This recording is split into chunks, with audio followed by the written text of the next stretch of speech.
This is the third application, that is a magnetic field on the axis of a circular current loop. Okay. So here you can see we have taken a circular loop, and this is the current which is flowing through is, let's suppose I is the current which is flowing here anti-clockwise, as shown here, right? And here OP is the axis. O is the center of the circular loop. OP is the axis of the circular loop. And here, as the heading indicates, where you are finding the magnetic field, you are finding on the axis only. So let P be the observation point where we have to calculate the magnetic field due to this circular loop. Okay. Let from the center, this P is at a distance what? That is R. Now, as we know, this is the application of this Biot-Savart's law. Before applying this Biot-Savart's law, what we have to do? We have to choose a current element. So I have chosen a current element at this point. So you can see as the current is going like this way, so this DL will be having the direction this way, right? Now, let the radius of this loop is A, and as we are finding for this current element, what is the magnetic field at the point P at first? So that's where let the distance of this current element from the point P is equals to what? That is X we have taken, right? So now we'll apply this what? The Biot-Savart's law. So let's apply here. So applying Biot-Savart's law. So if you apply here, so what is dB here? So dB will be equals to mu naught by 4 pi. I is the current, okay, dl is that length. So IDL sine theta by r square. But here I'll not take r. What I'll take? Because dl from this point P is at a distance what? That is x. So I'll write what? X. So that will be x square. So that should be known to you. What? While you are finding for this elementary section, so you have to consider its distance from the point of observation. And its distance we have taken, that is x. So that's why this is IDL sine theta by x square. What is this theta in this case? Theta is what? That is the angle between this dl vector and this x, which is the distance of this observation point. So in this case, if you look at, so this distance is, this angle will be equals to what? 90 degree. So this theta is equals to what? 90 degree here. Okay, so that's why dV in this case will change to what? This is mu naught by 4 pi. This is IDL by x square. Why? Because sine 90 equals to 1. So for this case, so your dV's expression is this one.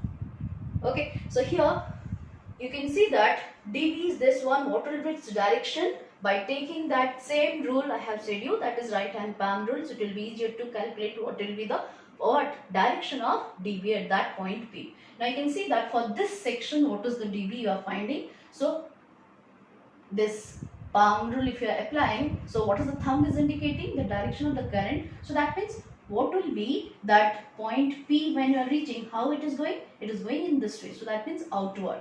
So it is for this point P, so it will be outward like this magnetic field's direction. Okay, this is okay, it is outward. But how I have to show here? I will show this as this one. So this is your dV's direction. So that should be remembered. Here, okay, you know this is outward, but one more thing is that means when you are writing it in the vector form, actually dV is your what? Mu naught I by 4 pi, that is dl cross r. Actually this is the what vector form of this one? By r square, sorry, by r cube. So this is the vector form. So that means the cross product of this two vector, when you are considering, so its cross product's direction is how you are finding? By right-handed corkscrew rule. And there one thing I said you, so that means that vector, that means suppose I am taking, this is C vector is the cross product of these two vectors, A cross B.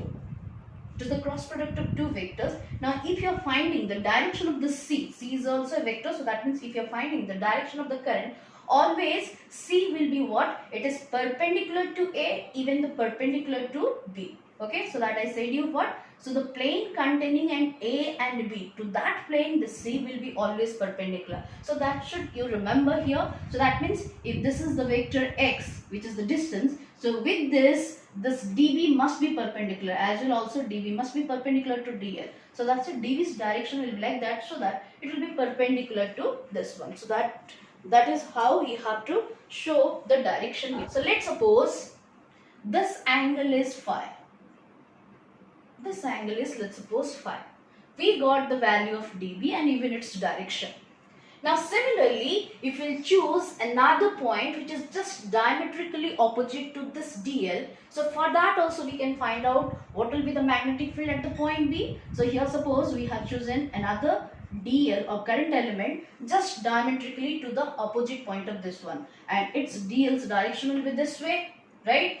And if we see, if we join this, so that means this is the distance of that point P from this one. And for this case also, if you are finding the magnitude of the magnetic field for this current element, so its direction will come somewhere like this one. Let that be your dv dash.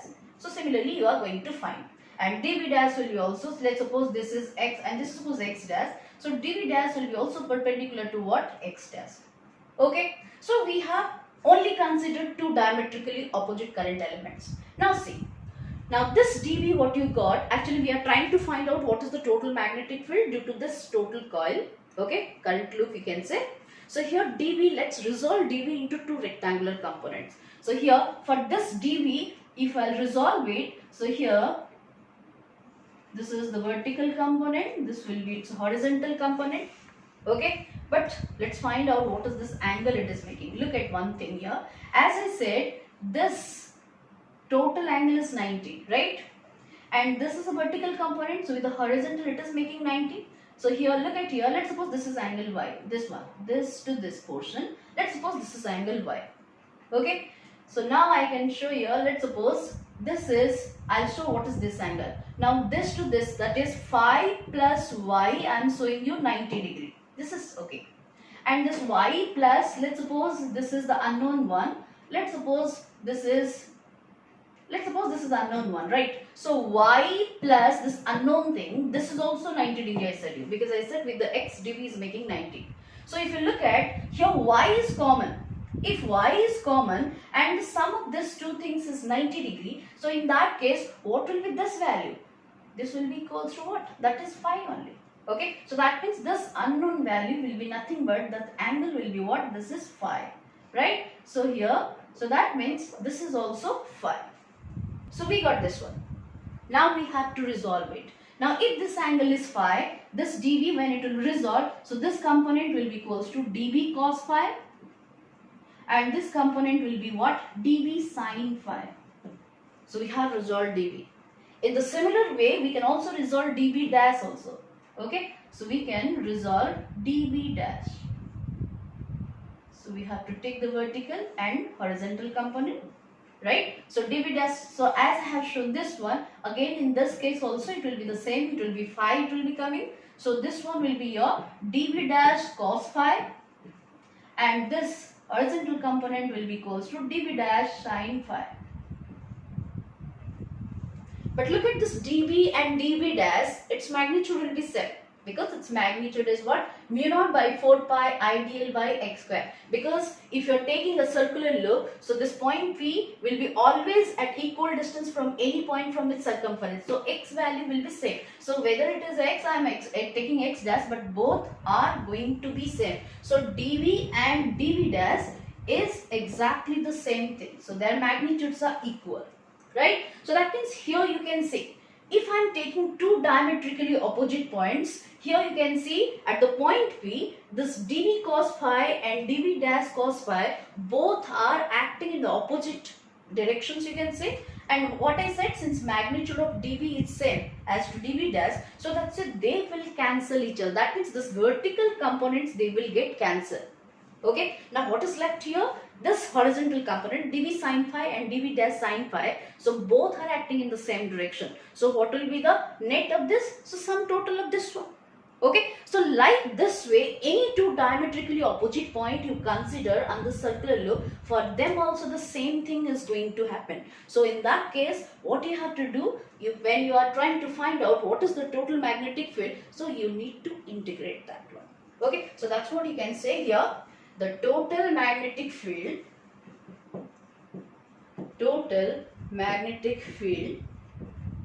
at the point P will be equals to what? B will be what? Integration over dV, and that's equals to integration over mu naught by 4 pi I dl by x square. Okay, so this is x square with what? Sine phi, because I said in the this vertical components cancel out, only what will be left here? Sine phi component. So that's it, where you have to write, so you can write here dB sine phi component we are integrating. So that's what mu naught by 4 pi I dl by x square sine phi. You understood what I said here? Because you are calculating any two diametrically opposite points, we have seen that after resolving this dB, their vertical component, that dV cos phi components cancelled out. What is left here? Their horizontal component, that is dV sin phi component, they are acting in the same direction. So that means when you are finding what is the net magnetic field at the point P, that will be equals to what? So all the sin phi components will get added. So that's what? So that's a total magnetic field with integration over dV sin phi components. So that's it, mu naught by 4 pi I dl by x square is the dV value and into sin phi. Okay, now this will be equals to integration over mu naught by 4 pi, this is I dl by x square. Okay, look at this x here. So x is what? I can write this is a plus, this is a square plus r square root over. Okay, and later on I'll root, let it be this is x square. Now look at the sin phi first. So if you look at this triangle, okay, this triangle, this is a right angle triangle, this is OP, let's suppose this point is M. So OPN triangle, so this one is phi angle, okay, so this is A, this is X, this is R. We are trying to find out what is sin phi. So what is sin phi from here? Perpendicular by hypotenuse, A by X. So this can be written as what? A by X. So here I write, since from triangle that is OPM, okay, sin phi equals to A by X. So now simplify this and find the integration of that one. Okay, now what will be B here? This implies B will be equals to integration over, so see, integration over mu naught I dl by 4 pi, this is x becomes x cube, this is one more A is there in the numerator. Okay, now this equals to, now what are the constants? We'll take it out. So just remove the constants here. So this is mu naught is a constant, I is constant, A is the radius of this loop, it's also constant. Okay, 4 pi, right, x cube, that distance, because I said for any point you consider from its circumference, its distance from the point P is also constant, so x cube is out. Only thing is that you have to do the integration over dl, and the limits if you will put, what is the limit will be? 0 to 2 pi A, because A is the radius and 2 pi is the circumference of this loop. So that means if I will put the limit, so it will be from 0 to 2 pi A. So this is 0 to 2 pi A is the limit. Now let's put the values here. So mu naught I A by 4 pi x cube. So after integration it will become L.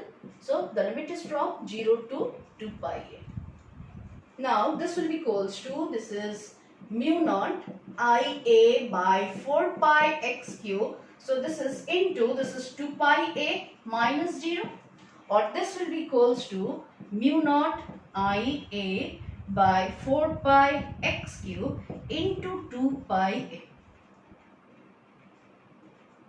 Okay, now this is after cancellation, this will be 2, right? So here what is B finally then we have got.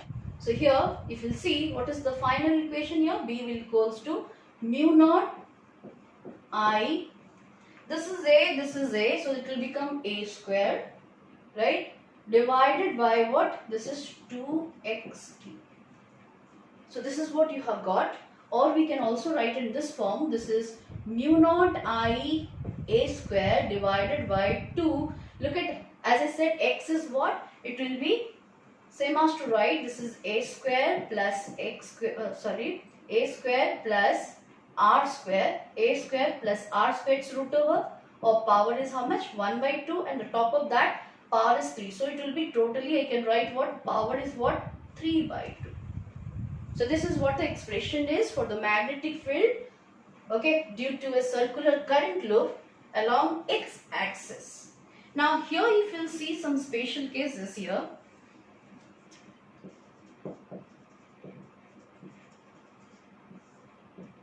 So if I am taking that point P, if point P is at the center,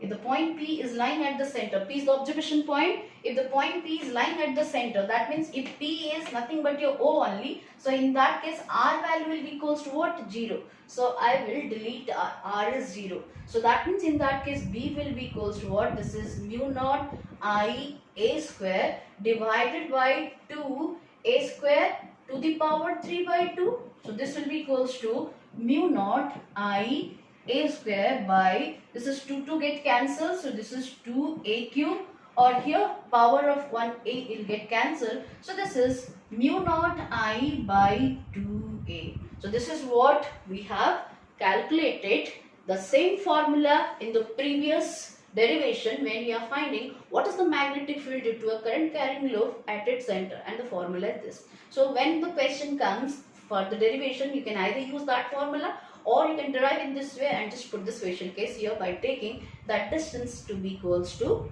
0. Okay.